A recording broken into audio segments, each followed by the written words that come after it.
Hello and welcome to the Podcast Discovery Show, the podcast about other podcasts. It's like a book club, but instead of talking about books, we're going to talk about podcasts. I'm Kirk. And I am Zach. And this week we are talking about the show Dexplanations, specifically the episode about space law. And also, honorable mention, the episode about farts. And just... The listeners won't be able to see this, but if you go check on YouTube, you can. This part, actually, no, where we have it. Okay, here's the part that's about the episode that was recommended by Kirk.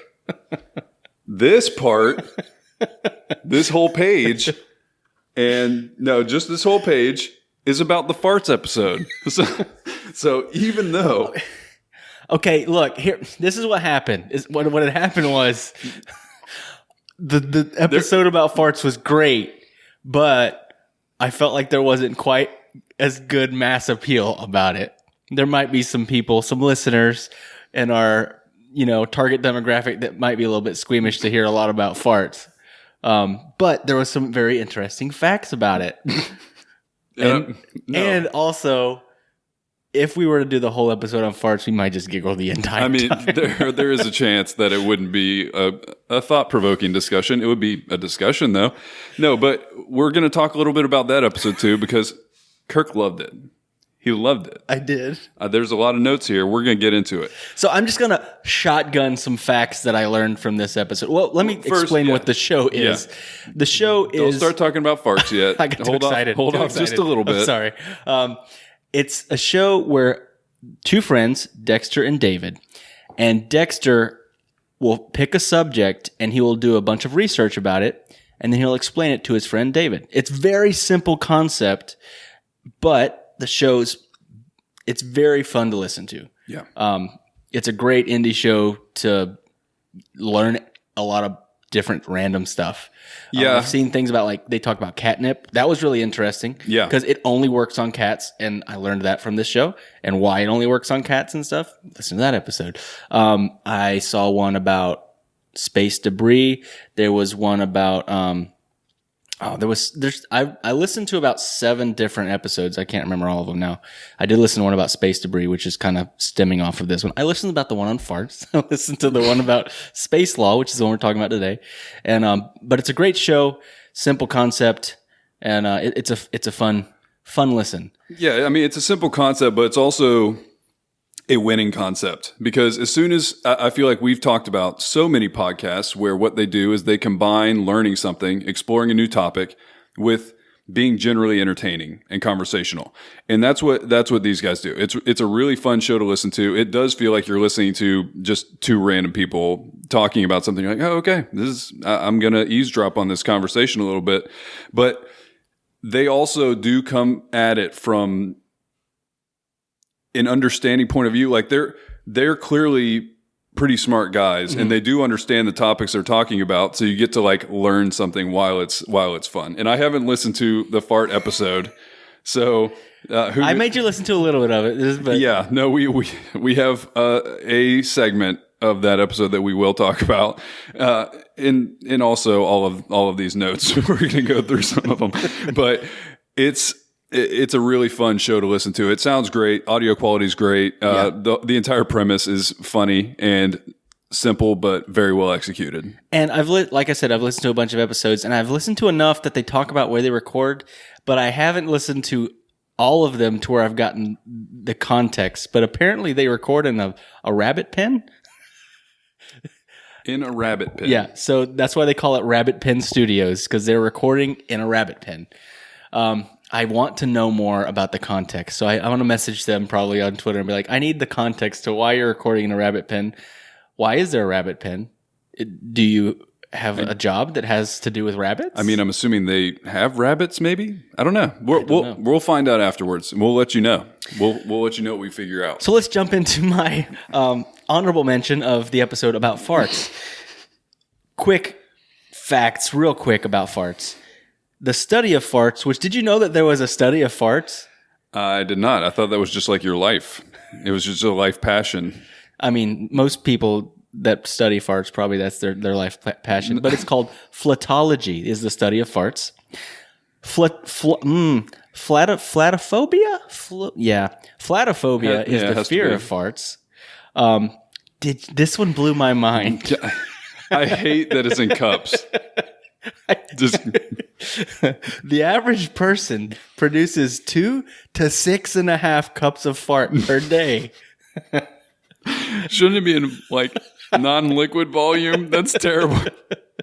Like liquid volume, I'm just not a fan of that. Another fact that blew my mind from that episode: the oldest joke ever found, which is an old Sumerian joke, basically the oldest joke ever found written, was about farts. Did they say the joke? Yeah, it wasn't funny. Oh, okay. So It was lost about, in translation. A wife farting in her husband's lap or something weird like that. I mean, yeah. That's okay. Another crazy fact, because everyone's like, "Oh, cows fart and it's turning all this CO2 starting greenhouse gas." Did you know that termites release more methane than any other creature? No. Yeah. So termites are the problem. Termites are the problem. Kill all the termites and we won't have global warming. Yeah, I mean, I'm sure that's the solution. And I guarantee part of their role in like the ecosystem is they get fallen trees. A very big role. Yeah, I'm sure it's important, but like, yeah, they also eat your house. So what it is this was my favorite. I'll I guess move this one up to the top. My favorite fact is farts are basically your microorganisms in your colon breaking down nutrients more effectively. So I was waiting for this. If you've got lots of farts, it means that you got a healthier stomach. So from now on, when someone makes fun of me for farting, I'll be like, "Hey, I'm sorry, I'm healthier than you." He acts like I'm making fun of him for it. Just now, every time he farts, is like, "Oh, I'm so healthy. My stomach is so healthy." It's like, "Thank you, man. I'm glad to hear you're doing well." And then, so the thing that I made Zach listen to, is about this guy. His name was Lepido Main. Lepido Main. You say it together, it sounds right. The Fartiste. And you think I'm making this up. You think that this is some like joke name. But no, this is a real person in France. And he... Yeah, just go. How do you even explain the things that he was able to do? Okay, because they started the story with how he discovered his very special talent that would end up making him a ludicrous amount of money. Like, who would have thought? In a ridiculous amount of money. I'm in the wrong business. I mean, the way he discovered this, it's like a superhero origin story, but terrible. Like, because I think they say he was just swimming.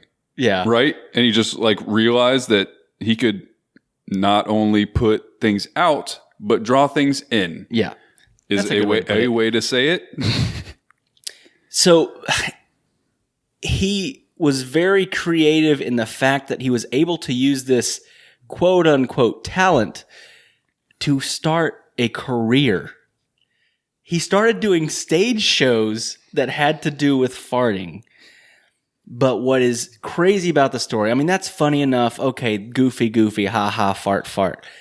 But he got to the point where he was performing at the Moulin Rouge, and at that point, and at one time or another, he was the highest paid live performer in all of France. $100,000 per show. Day. Like, okay, they were talking about this. And so, like, honestly, it feels disturbing to even say some of the stuff they were saying that, like, he could do. This is the reason that I didn't do the whole episode. I get it. Don't talk about the disturbing stuff. No, it's not disturbing, but they said that, like, okay, he could blow out a candle from across the room. And I was like, I am never going to that guy's birthday party. Like, I will not eat that cake. That's disgusting. He, after all of this, apparently he retired. No, my favorite is that he could play an ocarina with his fart gas. That ocarina spelling is something. Like, you played Ocarina of Time. I just wanted to see how you spelled it. I think it's OC. I don't know. But so after all of this, he retired back to his normal life of being a baker. And they said still, he would play a harmonica Because he was famous. So people go to get their bread and they're like, oh, you're the fart guy. But so much of this, I don't want to have in my brain him playing a harmonica. Like, it's all bad. It's all bad, but ridiculous. Like, it is the worst superhero of all time, maybe. Now, if Dexplanations, Dexter, if you guys ever listen to this episode, I will say that then the reason it was an honorable mention is because it's changed my life now. Even this morning, I woke up and I did what most people do when they wake up. I farted. And my son was in the room and he's like, Daddy, you're gross. And I'm like, no, son. I'm healthy. I'm a fartiste.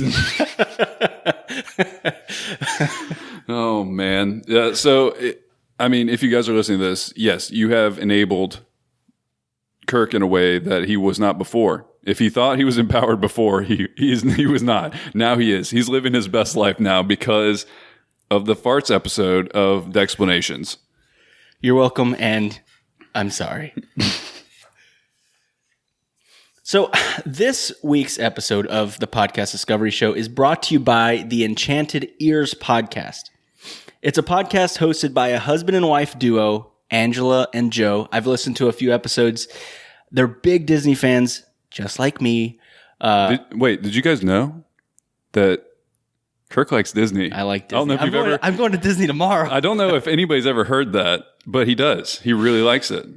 So they're big Disney fans, so much so that they played Disney music at their wedding. And that's pretty hardcore right there, man. What song? Can You Feel the Love Tonight? Which it's an Elton John song. It's a very good song. It's a good song. That's Elton John. It's a great song.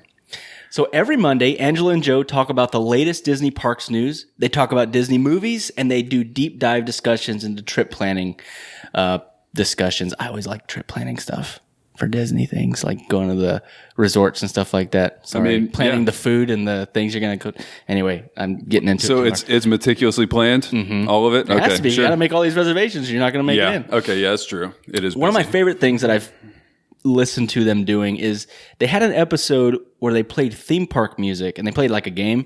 They played theme park music, and you had to guess what ride it was for.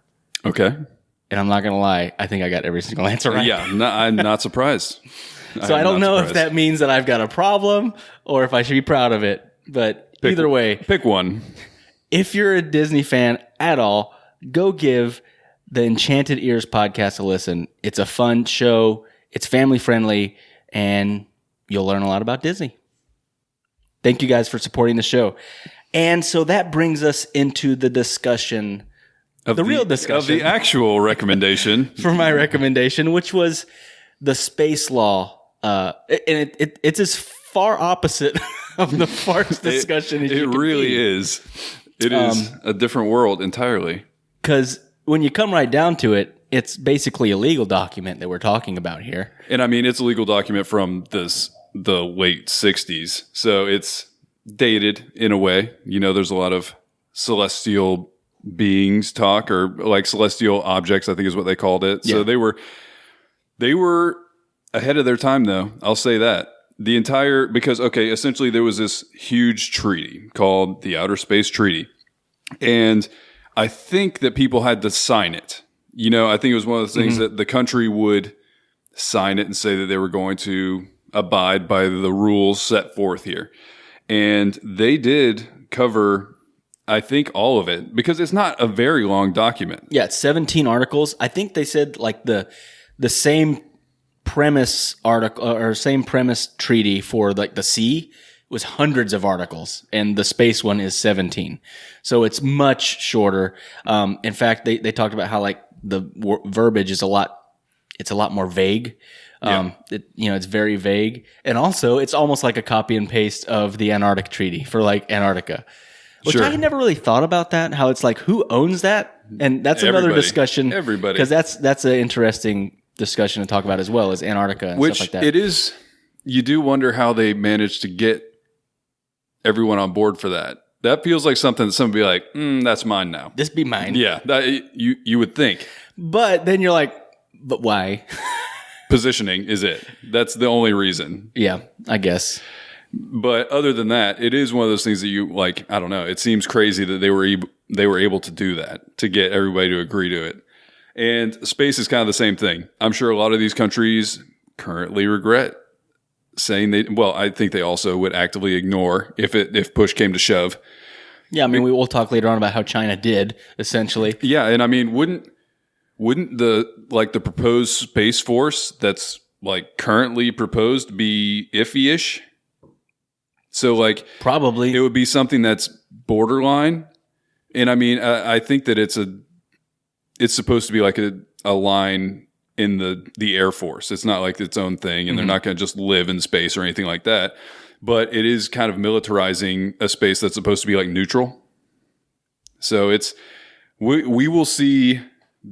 That would probably be definitely a discussion done about. We will see this treaty being tested more in our lifetime than anywhere near when they were doing this. Oh yeah, for sure. And they go into a lot of depth about each article. I think they basically read and talk about the first like 13 or something, because then the last few are just kind of legal stuff about upholding the other ones they just talked about. Yeah, it's a legal document. So, but they walk you through. Yeah. The whole thing. They take you through each step and how the logic is playing out, why this is in here and what's the potential consequences and everything like that. And then also some of the times, people do break the treaty. One of the main ones, and this was very important, specifically in the time when this was written, was it was trying to prevent nukes from being placed into space. Yeah, because that's a very good idea. Yeah, this Cold War era. Yeah, that's how you say it. So that was one of the main things, was to try to keep those kind of weapons from being basically weaponizing space. And I did like that they mentioned it wasn't about the weapon.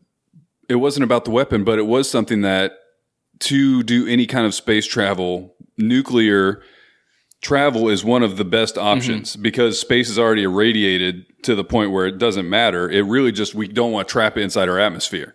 So it was kind of an interesting distinction I'd never thought about before, where it's like, you don't want... And this is the kind of stuff that kind of brought out that they're smart dudes, They were seeing angles to the discussion that I hadn't thought about until they mentioned it like that. Yeah. And so it is interesting to think about. We don't want anybody having just missiles able to shoot from space.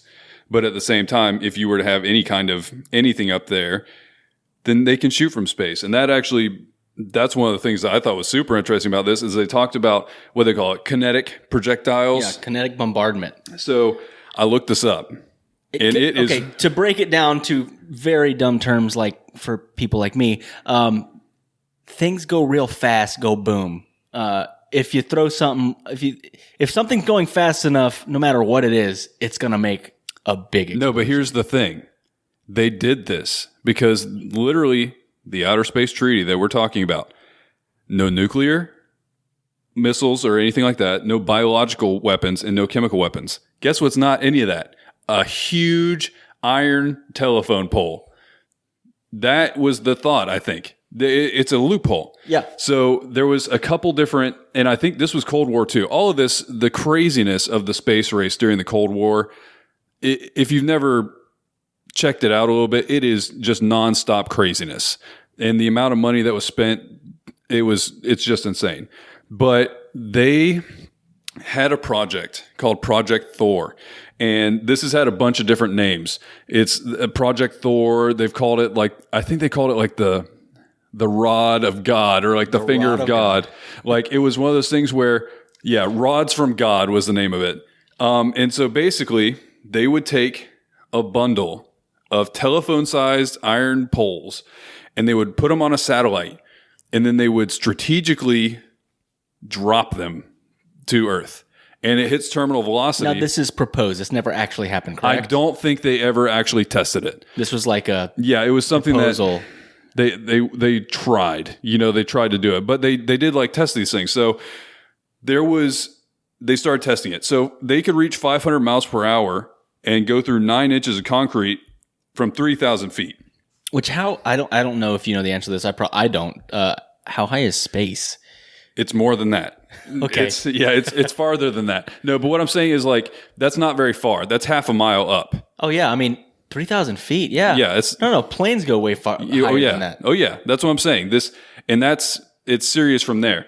Ooh. When they like tested this, and from a few thousand feet, they would drop a 20-foot pole, and it was a foot in diameter, tungsten rods, and they dropped it from orbit, and it reached 10 times the speed of sound. This thing could go hundreds of feet into the earth. It could destroy bunkers, underground sites, whatever else.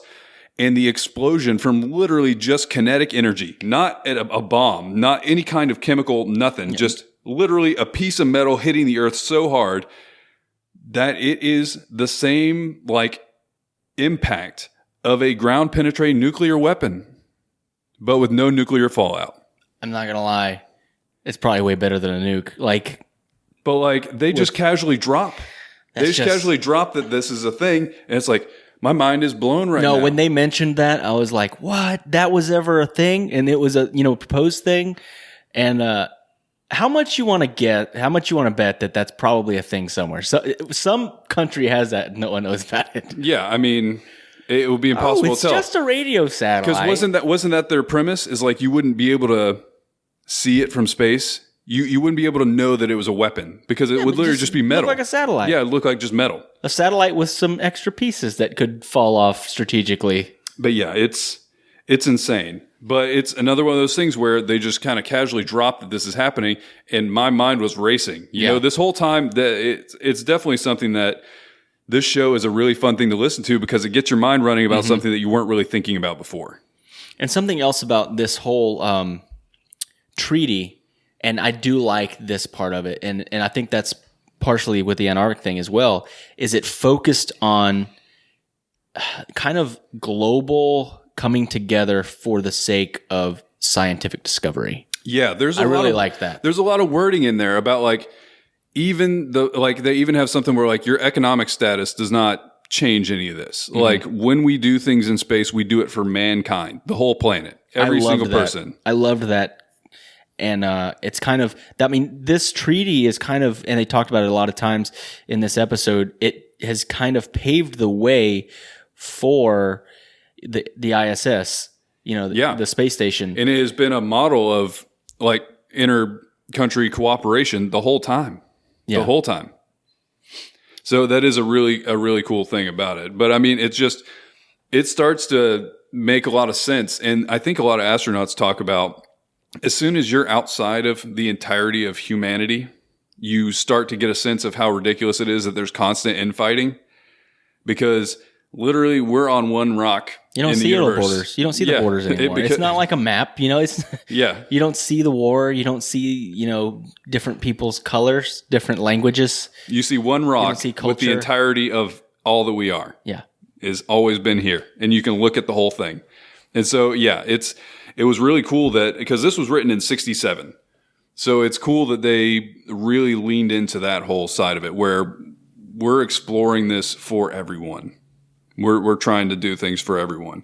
And then they also talk about some of the problems that are arising even now because the amount of junk. And I think that's why they went in a spinoff episode too. Because there's so much to talk about. Because that was part of in the treaty. And in fact, we broke the treaty, but we kind of weaseled around it when we did the Space Needles thing, which if you haven't listened to the episode and you don't know what we're talking about, we actually talked about this before when we talked about an episode on space junk. What show was that we were talking about? What show was Was that? it a Radiolab? It may have been Radiolab. I'm not sure. Maybe. We'll confirm that. We were reviewing a show that was talking about space junk, and that's where we learned about these needles that we sent up in space, and they were supposed to be like antennas, radio antennas or something. Yeah, was the concept. Yeah, the idea is that you put it like a web of things that can all communicate with each other, and then you have... The concept wasn't bad. However, the science behind, in just a little bit, they'll just, fall and burn up in the atmosphere and go that away. Is the premise, and it was inaccurate. It was not accurate, and they're still floating around in space going thousands of miles per hour and are now part of a giant junkyard that is our orbit. No, and this all makes me want to find a way to be the first space junker. Just go get junk out of space and charge people for it. It's I'll go do this, but you pay me. Because then it'd be two birds, one stone. I'm making money. And also, we can actually leave the planet still. because at some point, I think that's what they were talking about is like, there's so much that it becomes a danger to try and go through like low Earth orbit where it's stuck in orbit because there's just stuff everywhere. I mean, it's bad enough. We learned that it's bad enough now that to launch a rocket into space, you have to find a window. Like, it's that bad now. I mean, it's not horrible. It can get way worse. But the fact that it's already that bad, luckily, I feel like we're going in the direction where we are knowing more and hopefully being more responsible. I say that, and then we find out, China blows one of their satellites up, and it basically makes just as many pieces of debris, if not more, and larger pieces. That is a hilarious solution to like, oh, we need to decommission this satellite. Blow it up. Get that thing out of here. I mean, I don't know what the other solution would be other than just let it come down and plow into something. I think that is kind of part of it. But that was definitely probably not the most elegant of solutions. Just blow it up. No, that's fair. It's not. But yeah, so actually, I would recommend listening to their other episode about space junk because it is a good episode. I mean, I learned a lot on that. They talked about, what was it, the Kelvin effect or something like that, which is a lot to do with space junk and when, things will start falling back to Earth or when we'll basically be trapped inside of our own atmosphere. Yeah. And stuff like that. And that's not a great solution for us. No, it's probably not. So we're going to have to fight through that. But yeah, this is a really fun show. If you're interested in just hearing some people explain things that you didn't know that you needed to know about, you do. Because Kirk just told you 5 different episodes, so apparently he's gone on a deep dive. He's into the show now, and I mean, I think it's the farts episode. That's what won him over. I will say that's not the first episode I listened to. He says that now while we're recording. No, okay, what was the first episode? Space Law. Oh, okay, because it looked interesting. I heard about the farts one on a later episode where they're like, "Have you ever told anybody in your family about this podcast?" I'm like, yeah, I told my uncle, and he listened to the farts episode. And I'm like, wait, there's a farts episode? Oh, wait, what? No, but I think I immediately paused that one and went to... It's like, no.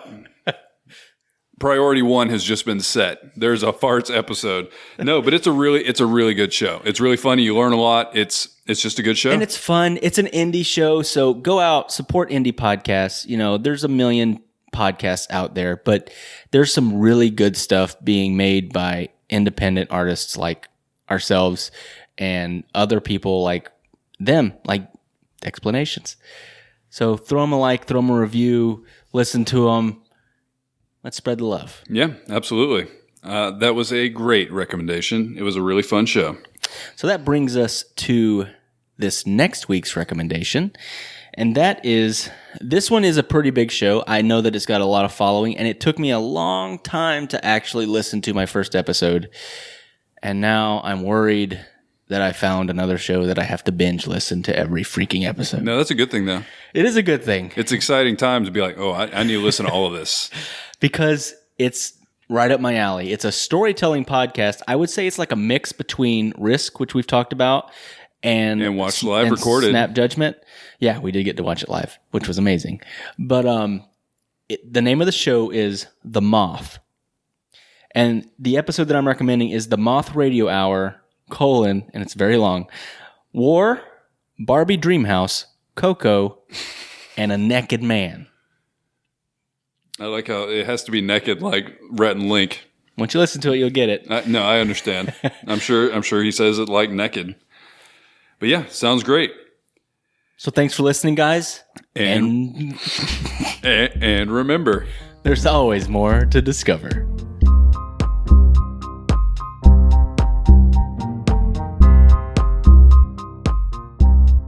Thank you for listening to the Podcast Discovery Show. We have a few things we'd like to tell you. First, we would love to hear from you on Twitter at the PDS Official or in our Facebook group, the Podcast Discovery Club. Secondly, leaving a rating or review on iTunes helps tremendously in giving us visibility and also visibility to the podcast that we recommend. You can also check out our Patreon page to get exclusive bloopers, old episode archives, and other exclusive content while supporting the show. Finally, seriously, get in touch. We'd love to hear from you about what you love about podcasts. And thank you for being a part of all of the things that we do. This was a podcast from the Podfix Network. Check out more shows like it at oddfixnetwork.com.